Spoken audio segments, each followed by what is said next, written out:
Ayan po, tinatawagan ko po ang magbibigay ng testimony at special number para sa ating Panginoon. Yan, tinatawagan ko po si Sister Anna May, kasama po ang kanyang mga anak at kasama po sa kanilang church. Ayan, bigyan po natin ng malakas sa palakpak ang ating Diyos para sa buhay ng ating mga kapatiran. Amen. Praise God. Magandang gabi po sa inyong lahat. Magandang gabi po sa ating lahat. Ako lang po ba mag-isa? May kasama po ba ako? Magandang gabi po sa ating lahat. Alam ko po, mas maganda pa po ako sa gabing ito. Di ba? Natawa kayo, no? Kasi hindi kayo naniwala doon. Okay? So, ngayong gabi gusto ko lang po i-share sa inyo. Okay lang po ba magkwento ako ng konti? Gusto niyo ba ng kwento? Gusto niyo ba ng kwento? Sige, magkikwento po ako ng konti. Actually, akala namin we couldn't make it today kasi kanina, i-share ko lang ng konti yung ang aking bunso pa rin siya kahit pangatlo siya. Nadisgrasya po sa bisikleta kagahapon. So, Kanina, habang nagpiprepare kami kasi sabi ko, maligo na ng maaga, mag-prepare na tayo kasi makijoin tayo sa kanila doon ng mas earlier kasi naisip ko pang magluto. So habang ginagamot ko po siya kanina, bigla po siyang parang nagkukulap siya na sobrang putla niya. At takot na takot ako, syempre nanay ka, alam mo yung nanay, pag nakikita mo yung anak mo, na iba na yung kondisyon, na hindi na normal, maluluha ka po talaga. Kasi naiisip mo, iba yung pakiram ng pagnanay sa mga nanay dito. Di ba pag nasasaktan yung mga anak natin, sino po yung unang nasasaktan? Mga nanay. So ganun po ang nangyari kanina, sabi ko, anak, pahinga ka muna sa kwarto. So natulog siya. Sabi niya sa akin, Kunak, alam mo, nag-practice tayo ng 2 beses. Sabi ko, baka may gustong iparating si Lord sa atin na ayaw ni Satan na matanggap natin ngayon. Kaya sabi ko sa kanya, Nak, ang messenger, ang preacher pa naman ngayong gabi, Nak, napakagaling nun. Sabi ko ganun sa kanya. Di sabi niya, sino yun, Ma? Basta first time ko lang po din siyang marinig. Kaya sabi ko sa kanya, Nak, punta tayo, kaya mo ba? Sabi niya, Mama, wala po akong ligo. Sige lang, pupunasan na lang kita. So, pinunasan ko siya. And thanks God, we make it today. Hallelujah. Kaya purihin ang Panginoon. Hindi nananaig ang gawa ng kaaway na hindi kami maka-attend ngayon. Kasi talaga sabi ko sa iba kong mga anak, mauna na po kayo doon. Titingnan ko kung susunod kami. Okay, balik tayo sa kwento. Gusto niyo ba ng kwento? Okay. Gusto niyo ba ang kwento ng tungkol sa isang anak at tungkol sa isang ama? Gusto niyo ba yon? Okay. So, babasahin ko po. Kasi wala po silang lagayan na pahiram.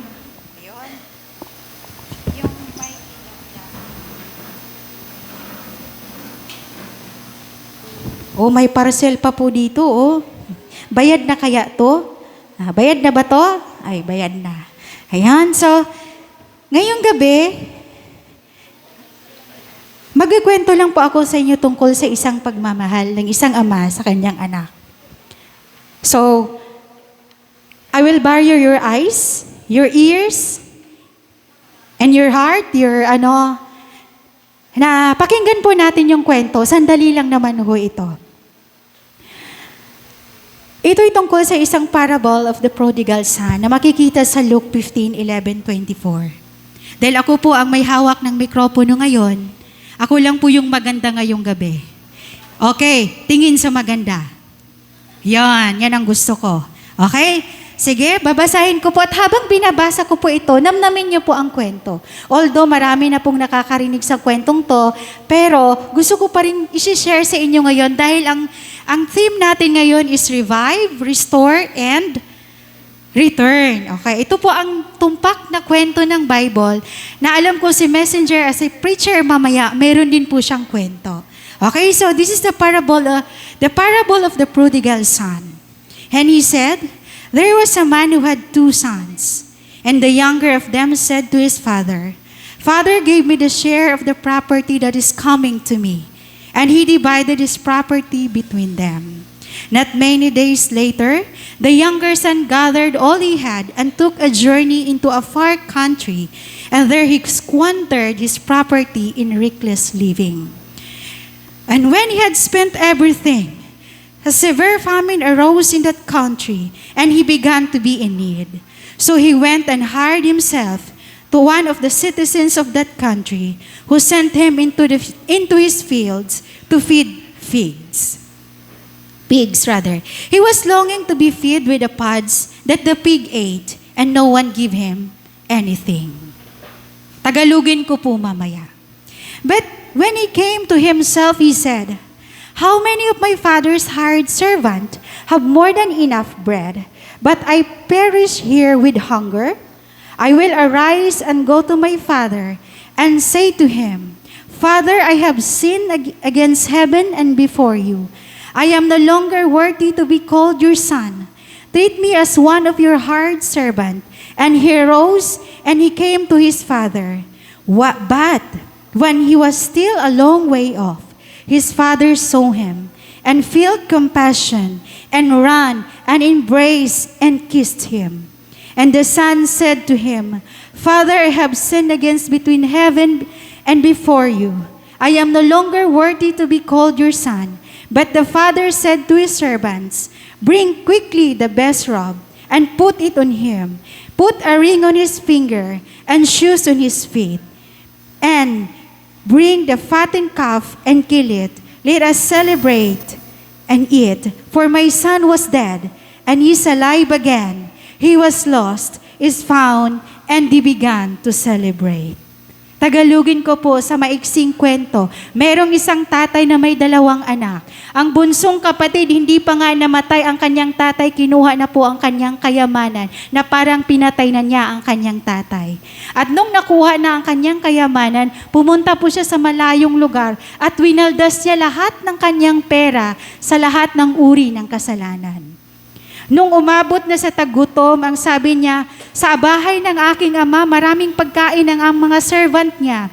Pero dito mamamatay ako sa gutom." Na kahit yung pagkain ng baboy, hindi po siya nagawang pakainin sa may-ari ng baboyan na yon. At nung nabalik ng kanyang isip, malayo pa lang siya, nakita na po siya ng kanyang ama na walang pag-alinlangan. Ang ginawa ng kanyang tatay, niyakap siya, hinalikan siya, binihisan siya at binalik sa kanya ang lahat ng meron siya noon. Mga kapatid, this is a short message for each and every one of us, that the parable of the prodigal son is not merely a story of doubt and rebellious child. It is a picture of God's heart. Jesus told this parable so we could understand the depth of the Father's love for the lost, the broken, and the wandering. It is a story of rebellion, repentance, and restoration and joy. No matter how far someone has run from God, He is always ready to run toward them with compassion. Running away from the father, the younger son demands his inheritance, essentially saying, "I want your blessing, but not your present." He represents the heart of every person who chooses their own way over God's way. He left home to find freedom, but found bondage. He spent everything in sinful living. He ended up hungry, broken, and feeding pigs. Sin always promises more than it can deliver. It takes you farther that you want to go and leaves you emptier than when you are started. Repentance is coming to yourself.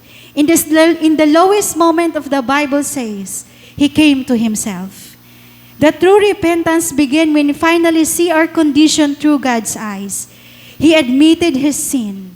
Sabi niya, "I have sinned against heaven." He humbled himself. "I have no longer worthy to be called thy son," and returned back home. Repentance is not just feeling sorry. It is turning from our way and returning to the Father. And God's always meet us on the road back home. The restoration, the Father who runs. In this story, this is the heart of the story. When the son was still in a great way off, the Father ran to him. He didn't wait to him to arrive. He didn't shame him. He did not demand repayment. He had compassion and not condemnation. The Father restored him completely. The robe, the covering of shame. The ring, the restoring authority. And the shoes, restoring dignity. And the feast, celebrating his return. The Father's message was clear. My son is home. My son is forgiven. And my son is restored. God does not want to accept us. He celebrates with us when we return to Him. Sino po dito sa atin ngayon ang naliligaw? God is willing to embrace us. Like the father of the story, this is not only the story of the prodigal son. This is also a story of a prodigal father who accept his sons no matter how sinful he was, no matter how gone far away. And yet, when he returned, malayo pa lang siya. Nakita na niya ang anak niya because lagi po niyang minamasdan na kailan babalik ang anak niya. Hindi po aksidente, kapatid, na nandito ka ngayon. God has a divine appointment in your life. Hindi lang basta ikaw ang na-invite ngayon. Merong purpose ang Lord sa buhay mo kung bakit ka nandito ngayon.